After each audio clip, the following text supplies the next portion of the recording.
अभी क्या जो ऐसा विषय था कि जो खुद आपको आना पड़ा स्वयं को यहाँ? देखिए, मैं हर दिन गांव क्षेत्र के भ्रमण पे रहता हूँ। पीएचई विभाग के द्वारा जो नई टंकियाँ बनाई गई हैं, लेकिन गांव की सीमेंट कंक्रीट की सारी सड़कें उखाड़ दी। 15-17 दिन पहले कलेक्टर साहब ने इसी कलेक्ट्रेट में बैठक ली थी पीएचई विभाग की। उस पर समीक्षा बैठक में मैं प्रतिनिधि के रूप में मनोज राजानी और हमारे जनपद अध्यक्ष सारे लोग आए। उसमें ये तय हुआ कि अधिकारी जो लिस्ट हम दे रहे हैं गाँव की, यहाँ दुर्दशा है, कीचड़ हो गया, भयानक कीचड़ हो गया, वहाँ गाँव में खोद दी गई, वो जाके दौरा करके रिपेयर कराएंगे। दौरे पे कोई मेरे जनप्रतिनिधि को लेके जाएंगे, मेरे जनपद अध्यक्ष को कोई खबर नहीं है कि दौरा हुआ नहीं हुआ। क्षेत्र विशेष की बात है क्या है?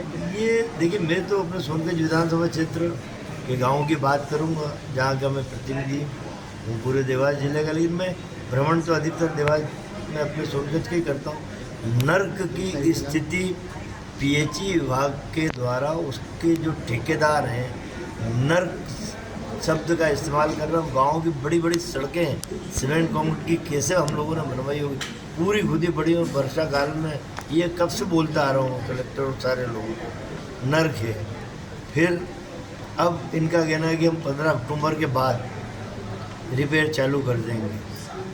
मैंने चलिए, इतने दिन निकल गए, नर्क तो हो गया, 15 अक्टूबर से देख लेता हूँ मैं होती कि नहीं चालू। ये जो मान लो 2 करोड़ की एक टंकी बनी गाँव में, उसका 20% राशि सड़क रिपेयर के लिए रखते हैं, जिसमें पाइपलाइन डलती है ना। 2 करोड़ की टंकी में 40 लाख रुपए रिपेयर का रहता है। एक फूटी कूड़ी खर्च नहीं, ये पैसा कहाँ गया भगवान जाने। तो भ्रष्टाचार हुआ है मतलब आपका? 15 अक्टूबर के बाद मैं खुद फिर इस बात को देखूंगा। फिर आपको यदि नहीं हुए तो कलेक्टर ऑफिस में मिलूँगा। दूसरी बात, जो लोग गाँव में मरे हैं, एक शासन की योजना है कि 4 लाख रुपए परिवार को देंगे, या एक और घटना उसमें 2 लाख देते हैं। देवास जिले में हजारों केस पेंडिंग हो गए हैं, उन मृत्युओं पे हजारों केस पेंडिंग है, उनको पैसा नहीं मिला। लाइन लगा के वो मृतक परिवार कभी कलेक्टर के चक्कर लगाता, कभी एसडीएम कार्यालय के। इतनी बुरी दशा है कि झूठ बोल के जो नरेंद्र मोदी साहब और शिवराज ने लोगों की स्थिति करी है। हजारों केस पेंडिंग है, 4 लाख और 2 लाख मिलना चाहिए मृत्यु के बाद, उन्हें आज तक पैसे नहीं मिला। भैया, आपका कहने का मतलब है पीएचई विभाग में भारी भ्रष्टाचार हो रहा है? देखिए, हम चाहते हैं काम हो, काम क्यों नहीं हुआ? समीक्षा बैठक को 16 दिन हो गए, 1 इंच गाड़ी आगे क्यों नहीं बढ़ी? इसके क्या मतलब है इसका? इतने पैसे मैं तो कलेक्टर को बोल दिया कि जब तक ये रिपेयर नहीं हो, हैंड ओवर नहीं करेगा पीएचई से, कोई उसको हैंड ओवर नहीं करेगा। 15 तारीख बाद क्या स्टेप? अब 15 तारीख बाद मैं फिर आपको यहाँ दिखूँगा कलेक्टर ऑफिस में। उस दिन हम बताएंगे, उस दिन सारी चीज़ों को बेनकाब करेंगे। मैं चाहता हूँ कि जो सड़कें हम लोगों के द्वारा सीमेंट कंक्रीट की बनाई गई थी, 15 वित्त की हो, विधायक निधि हो, उन सड़कों को पूर्ववत कर दिया जाए।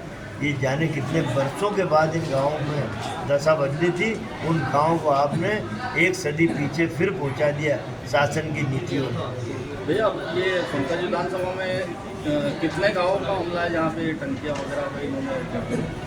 50 गाँव हैं जहाँ टंकियों का निर्माण हो रहा है। हम लोगों ने लिस्ट बनवाई थी, निर्माण हो गया कई गाँव में, निर्माण हुए कई महीने हो गए, लेकिन वो सड़कें खुदी पड़ी हैं।